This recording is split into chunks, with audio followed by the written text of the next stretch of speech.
7 बार दिन भर में से, कितनी बार? 7 बार विष्णु पुराण कहती है ऐसा कोई दिन नहीं होता जिस दिन दरवाजे पर 7 बार लक्ष्मी आकर खड़ी नहीं होती। कल एक कथा कही थी आपको कि प्रत्येक मनुष्य के भाग्य में सुख लिखा है, केवल मंथन करना। भविष्य पुराण कहती है 7 बार लक्ष्मी प्रत्येक मनुष्य के दरवाजे पर जाकर खड़ी होती है, पर द्वार पर चप्पल पड़ी होने के कारणवश वो लौट कर चली जाती है। बहुत ध्यान दीजिएगा महाराज, थोड़ा सा आपको बुरा लगेगा, लग जाए, पर शिव पुराण है, जीवन संवार देगी तो अच्छी बात है, जीवन संवार दे तो अच्छी बात है। मंदिर के द्वार पर हम जब चप्पल छोड़ते हैं, जिस मंदिर की चौखट पर चप्पल छोड़ी है, आप जितनी देर आराधना में लगे रहते हैं उतनी देर तक आपकी चप्पल पर जितने लोग लांग कर जाते हैं, जितने लोग लांग कर प्रवेश करते हैं, उसका भी दुख आपके भाग्य में आता चले जाता है। ध्यान दीजिएगा जरा, चप्पल का भविष्य पुराण में पढ़िएगा कभी कि पादुका का महत्व क्या है, पादुका किस ओर उतारना चाहिए, पादुका को कहाँ रखना चाहिए, किस जगह पर बुआरी झाड़ू को रखना चाहिए, किस जगह पर चलनी को रखना चाहिए, सुई उस सुई को जिस हाल में सब बैठते हैं उस हाल में क्यों रखा जाता? सुई तो इतनी सी है, पर जिस हाल में सब बैठते हैं उस हाल में ना तो झाड़ू रखते हैं, उस हाल में ना चलनी रखते हैं। भैया क्यों नहीं रखते? कारण क्या है कि जिस हाल में सब बैठकर बात करें, आवक जावक की बात हो, व्यापार की बात हो, लक्ष्मी की बात हो, प्रेम स्नेह की बात हो, आपस में बैठकर सब चर्चा कर रहे हो, अगर वहां छलनी होगी, झाड़ू होगी, तो बैठे बैठे बात करने में विवाद चालू हो जाएगा। 15-20 मिनट तुमने बहुत प्रेम की बात करी, अच्छे से बात करी, पति पत्नी बहुत प्रेम की बात कर रहे थे, मालूम पड़े बात करते करते से कब झगड़ा उत्पन्न हो जाए तो समझ में नहीं आया। हमारी बहू को क्या हो जाता है, बैठे बैठे बात करते करते झगड़ा कर देती है, जरा सी बात में झगड़ा चालू हो जाता है। कारण क्या है? जिस हाल में तुम बैठ रहे हो, जिस कमरे में तुम बैठ रहे हो, जिस हाल के अंदर सब बैठकर चर्चा करते, बात करते, चित्त करते, आपस में बैठकर सब लोग एक दूसरे के बातचीत करने बैठे हैं, आए व्यय देखने बैठे हैं, दुकान व्यापार की बात करने बैठे हैं, उस जगह पर भी झगड़े का क्रम कहां से आ गया? एक ना एक का मुंह क्यों फूल गया? कारण क्या था? कोई बात टेंशन क्यों आ रहा है? मतलब उस हाल में या तो चलनी रखी है या झाड़ू रखी है, भले तुमने सोफे के नीचे फंसा दियो, भले तुमने पीछे फंसा दियो, पर पड़ी जरूर है, रखी जरूर है, कहीं ना कहीं पड़ी होगी।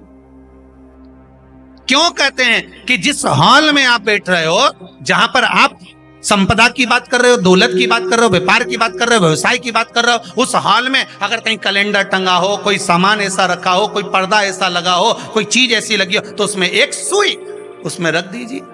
क्यों कहते हैं? हमारे यहाँ दूल्हा भी जाता है ना, तो उसका जो साफा बनता है या जूता उसको पहनाते हैं, उस तक में पिन टच करके भेज देते हैं। बोलो सही है कि गलत है?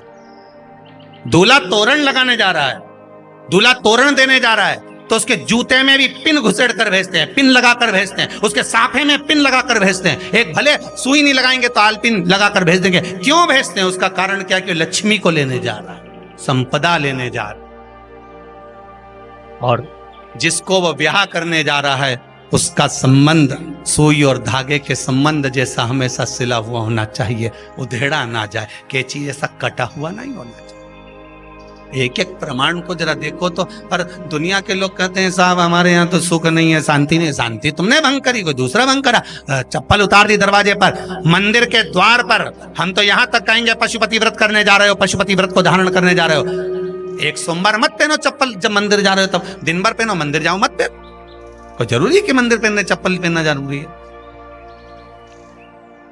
मत पहनो। मंदिर के द्वार पर जहां भगवान विराजे हैं उसके द्वार पर अगर आपने चप्पल उतारी है, आप तो अंदर चले गए, पर जितने लोग लांग रहे हैं उसका मालूम, उसका स्मरण कितना कितना गया। छाता, चप्पल, आसन, मांग का टीका, इसका भी वर्णन पहले कर चुके हैं कथाओं में, आप लोगों ने सुना हो। छाते का भी वर्णन किया। किसी का छाता बारिश में तुम लेकर आ गए, पानी गिरने लगा, जी तुम्हारा छाता देना, छाता तो लेकर आ गए, पर जितने दिन तुम्हारे घर में रखा हुआ है उतना दिन तक हिसाब लगा कर रखना कि 15 दिन रखा तो तैयारी रख लेना। 15 दिन में कितने घंटे हुए, कितने घंटे कितने पल, उतना आपको दुख भोगना पड़ेगा। दूसरे का छाता आया। इसलिए कोई प्राण छोड़ता है, मरता है, तो उसके पद में यही सब चीजें देना पड़ती। क्या क्या बोलते जाओ, छाता, चप्पल, आसन, माला, सब देना पड़ता है। बोलो देते कि नहीं देते? तो क्यों देना पड़ता है छाता? क्या काम का कि छाता देना पड़ेगा? क्या व्यक्ति 24 घंटे क्या धूप में रहता था कि पानी में रहता था जो छाता देना पड़ेगा? चप्पल क्यों देना पड़ेगा? इसलिए देना पड़ेगा, उसका शास्त्र प्रमाण।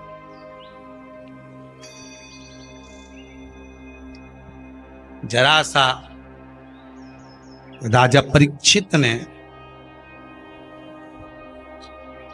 जरासंध के मुकुट को सिर पे पहन लिया था और बुद्धि बदल गई थी।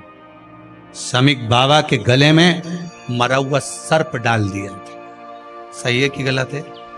केवल मांग काटी का अर्थात सिर पर मुकुट बदला और काम हो गया। बहुत ध्यान देना पड़ता है महाराज, बहुत ध्यान दो।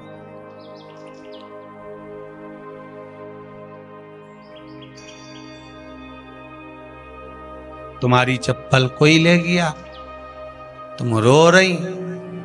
किसी ने पूछा क्या हो गया? मेरी चप्पल कोई ले गया था, फिर मैं दूसरे की ले गई। तुम्हारी कोई दूसरा ले गया, तुम दूसरे की।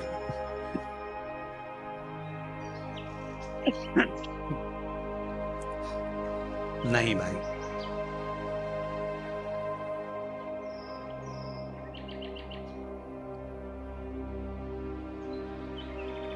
उसको प्राप्त करने के बहुत तरीके हैं।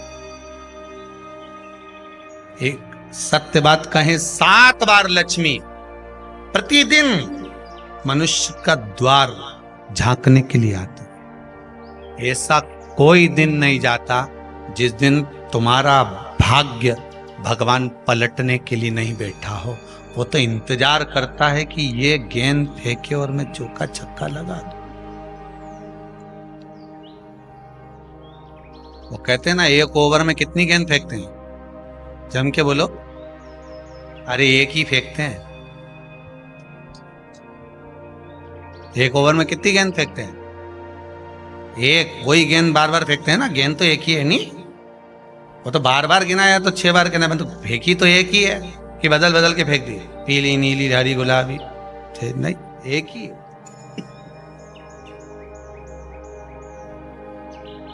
बदल बदल कर आया, गेंद एक ही थी, फिर फेंका कि ये तो वाइट निकल गई, फिर फेंकी, गेंद वही है, गिनती में 6 जा रही है। 1 साल निकल गया, 1 दिन निकल गया, फिर गेंद फेंकी। अरे साहब, एक भी रन नहीं बना, फिर फेंकी, अभी भी नहीं बना, फिर फेंकी तो के बाउंड्री तक तो पहुंच गई है। अब की बार जो फेंकी तो के ऊपर से निकल गई, सीधे 6 पे पहुंच गई। भगवान भी ये कहता है, एक ही गेंद है, 6 बार फेंकी है। शास्त्र कहता है 7 बार दरवाजे पर लक्ष्मी आती है, मौका देखती है कि कब मौका मिले मैं इसके घर में प्रवेश कर जाऊं। पर कभी कभी ये निंदा करती दिखती है, कभी बहू की चुगली करती दिखती है, कभी टीवी में मन लगाए दिखती है, कभी सुई धागा लेके बैठी मिलती है, कभी झाड़ू लगाती फिरती है, कभी दरवाजे पे चप्पल खुली मिल जाती है, कभी कुछ मिल जाता है। मैं बार बार आती हूँ, अब नहीं माने तो मैं कई करूं, मेरे को तो जाना पड़ेगा। मेरे को तो जो नियम है, सर्विस करने वाला, नौकरी करने वाला तो टाइम पे आएगा। तुम भले कंप्यूटर चलवाओ, चाहे मोबाइल उड़वाओ, चाहे तुम लिखा पढ़ी करवाओ, बोलो सही है गलत है, उसको तो करना है। बोलो साहब क्या करना पड़ेगा? लग जाओ कंप्यूटर पे, लग जाओ, उठाओ मोबाइल, ये तो उसको तो करना है। वो तो टाइम पे पहुंच गया 9 बजे। लक्ष्मी जी भी टाइम पे आती है। आई दरवाजे पे क्या देखा उसने कि ऐसा ऐसा है। कई कई की तो आदत पड़ी, रोटी घर में बना हुआ सारा दाल चावल सब्जी वब्जी जो बच गई, उठा के मैं दरवाजे के पास में रख के आ गई। लक्ष्मी जी सोचे बताओ, ऐसा तो पहले से रख, अंदर चली गई और ऐसा खिला दिया तो मैं तो नहीं जाऊं। लक्ष्मी जी वापिस चलती। कई लोगों की आदत, आटा छना हुआ, ऊपर की जो चापड़ थी, उनने कहा गाय खा के चली जाएगी, ओटला पे पटक के आ गए। लक्ष्मी जी इतने में आई कि चापड़ तो यहाँ पटक के चली गई, मैं काय को जाऊं, छिलनी में से जा उधर नहीं जाऊं। कितना कितना कहा है महाराज। केवल एक दिन का इंतजार रहता है, दिवाली आए लक्ष्मी जी हमारा घर आएगी ने, लीप लिया ने, पोत लिया ने, मांडना भी मांड लिया, लक्ष्मी जी का पाँव भी मांड लिया ना, कमल का फूल भी मंगवा लिया, गेंदा की माला भी बुलवा ली, सारी गेंदा वेंदा की माला दरवाजे पे भी लगा दी, चौक मोक पूर के बेटी इंतजार में, लक्ष्मी जी आएगी, लक्ष्मी जी आएगी। लक्ष्मी जी बोली मैं तो रोज आऊं री जी, मैं तो रोज आऊं, पर कहीं करूं थारी बुद्धि काम नहीं करे, मैं कहीं करूं। शिव कथा कह रही है, भगवान शंकर का संवाद कर रहा है, शिव महापुराण की कथा कह रही है। एक देवाधिदेव महादेव पर करा गया विश्वास और एक खुद पर करा गया विश्वास, ये दो विश्वास ऐसे हैं जो कभी टूटते नहीं।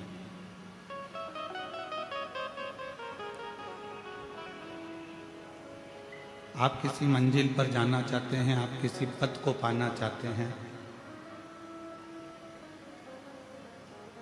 आप किसी स्थान पर जाना चाहते हैं, किसी स्थान को पाना चाहते हैं, तो सबसे पहला विश्वास भरोसा आपको खुद पर करना होगा।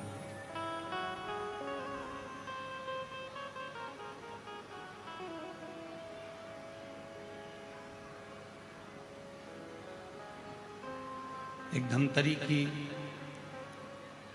एक बेटी है,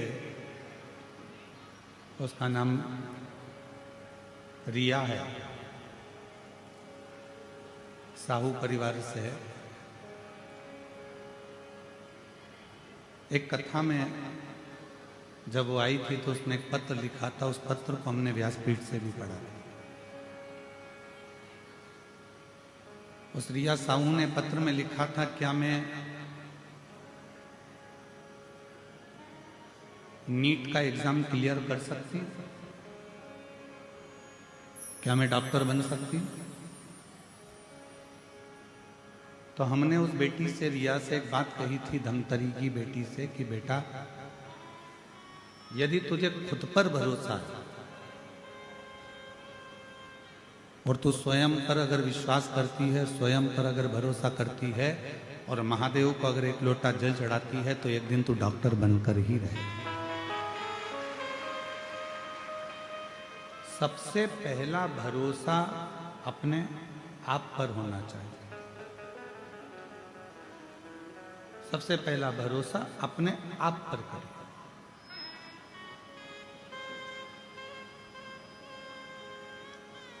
हम अपने आप पर भरोसा ही नहीं करें, हम अपने आप पर विश्वास ही नहीं करें कि मैं ऐसा कर सकता हूं क्या, मैं ऐसा कर सकती हूं क्या। कोई तुमसे कहे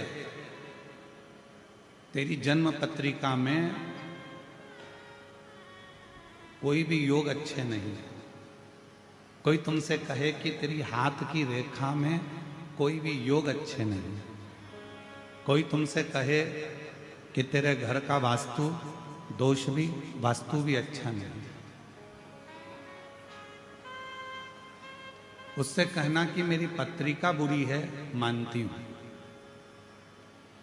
मेरे हाथ की रेखा बुरी है, मानती हूं, मेरे घर का ग्रह विकार है, मानती हूं, पर उससे कहना इन सब को पलटने की सामर्थ्यता मेरे महादेव में भी है और मुझे में भी है, इन सबको पलट सकते।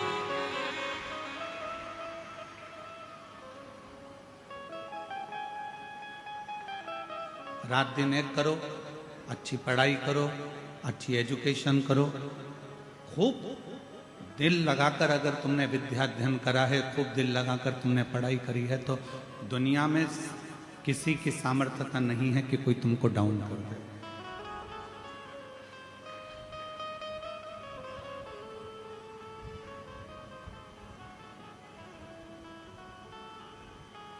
किसी की सामर्थ्यता नहीं है कि कोई तुमको नीचे गिरा दे। मेरे शंकर भगवान उसी को उठाते हैं जो बहुत ज्यादा मात्रा में गिरा हुआ होता है। आप देख लीजिए, सारे देवताओं ने अच्छे अच्छे को पसंद किया, पर मेरे शंकर भगवान सर्प को अपने गले में धारण करते हैं, जिसको कोई नहीं अपने पास में रख सकता। कोई ने पुष्प लिए, कोई ने फल लिया, कोई ने कुछ लिया, कोई ने कुछ लिया, पर मेरे शंकर भगवान ने वो लिया जिसको दुनिया के लोगों ने ठुकरा दिया।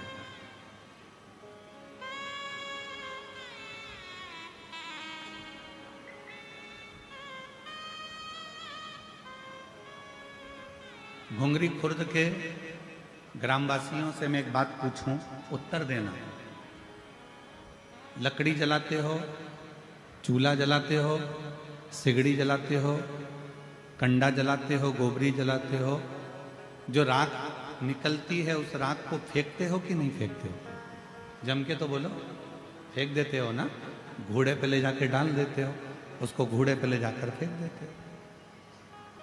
उस राख को आपने घोड़े पर ले जाकर डाल दिया, वो राख तुम्हारे किसी काम नहीं है, उस राख का कोई महत्व नहीं रहा। उस राख को तुमने ले जाकर घोड़े पे डाल दिया, गंदगी में पटक दिया।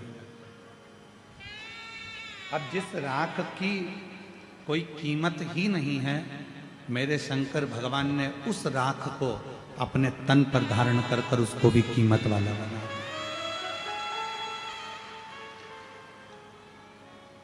मेरे देवादिदेव महादेव ने उसको भी कीमत वाला बना दिया। उस राख की कोई कीमत नहीं, उस भस्म की कोई कीमत नहीं, पर चपटी भभूत में है खजाना कुबेर।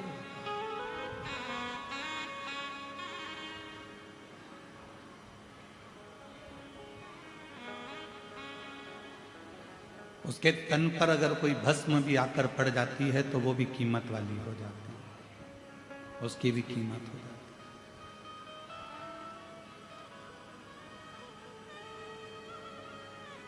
एक धतूरा कांटे में लिप्त है, कांटों से बना हुआ है, वो धतूरे की कोई कीमत नहीं है, कोई देवता उसको स्वीकार नहीं करते, पर शिव जी उसको अपने तन पर धारण कर कर उससे श्रृंगार कर लेते।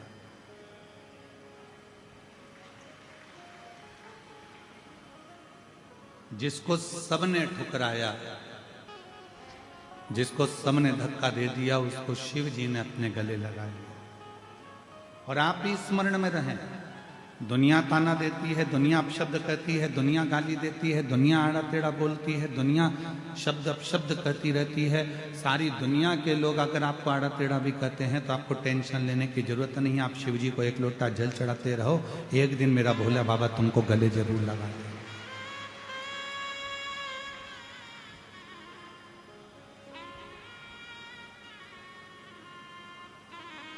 हिम्मत नहीं हारना।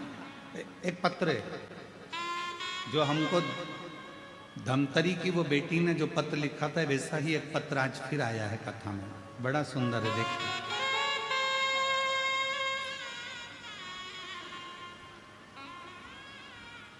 आज इस पत्र को पढ़कर उस बेटी की याद आ गई जिसने कहा था क्या मैं डॉक्टर बन सकती हूं।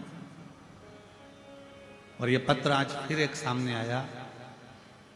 मैं शशि नायक, पति श्री हिरेंद्र नायक, बालोदा बाजार छत्तीसगढ़ की निवासी हूँ। कहीं बैठी हो तो हाथ हिला, आप ही हैं? ऐसे हाथ हिला दो, आ जाइए, एक बेलपत्र लेकर जाइए। बालोदा बाजार छत्तीसगढ़ की निवासी हूँ। गुरुदेव, मैं बाबा का क्या गुणगान करूं? पत्र एलईडी पर चल रहा है, आप हमारे साथ में पढ़ सकते हो। एक लोटा जल, पशुपतिनाथ का व्रत, 5 पंडाल में कथा श्रवण करने का फल, मासिक शिवरात्रि में पार्थिव पूजन करने का फल मेरे बाबा ने मुझे दिया। गुरुदेव, मेरी बड़ी बेटी 2 साल से मेडिकल के लिए नीट का एग्जाम दे रही थी, पर सफल नहीं हो पा रही थी, कुछ ही नंबरों से रह जाती थी। गुरुदेव, मेरी बेटी 2 साल बाहर रहकर कोचिंग पूरी मेहनत से करी, पर सफलता नहीं मिली। वो उदास हो गई। मैंने कहा, बेटा मुझे मेरे बाबा पर पूरा विश्वास है, खाली नहीं छोड़ेगा। गुरुदेव कहते हैं, अपनी मेहनत को 4 गुना बढ़ जा। बाबा पे 1 लोटा जल समर्पित कर, बाबा तेरा हाथ पकड़ेंगे। गुरुदेव, बेटी ने अब घर में रहकर, जब सब दूर से हार गई, तब घर में रहकर पढ़ाई करना प्रारंभ करी, विद्याध्ययन करना प्रारंभ करा, खुद पर भरोसा करा और शिव पर भरोसा कर कर शंकर को 1 लोटा जल समर्पित करना प्रारंभ करा। एग्जाम का टाइम आया, मैंने उससे कहा कि एक बेलपत्र पर शहद लगाकर उसको लगाकर अब तू एग्जाम के लिए जा। मेरी बेटी ने बीच की पत्ती पर शहद लगाया, एग्जाम पर जाने से पहले शिव जी को लगाया, रात दिन पढ़ाई करी और बाबा की कृपा से 2025 की नीट के एग्जाम को उसने क्लियर कर लिया, सफलता मिल गई। गुरुदेव, आज हमारी बेटी छत्तीसगढ़ में मेडिकल की MBBS की सीट मिल गई है और बाबा की कृपा से वो पढ़ाई कर रही है। ऐसी शिव की कौन कहता है कि तुम्हारे भाग्य में सुख नहीं है? आ जाओ।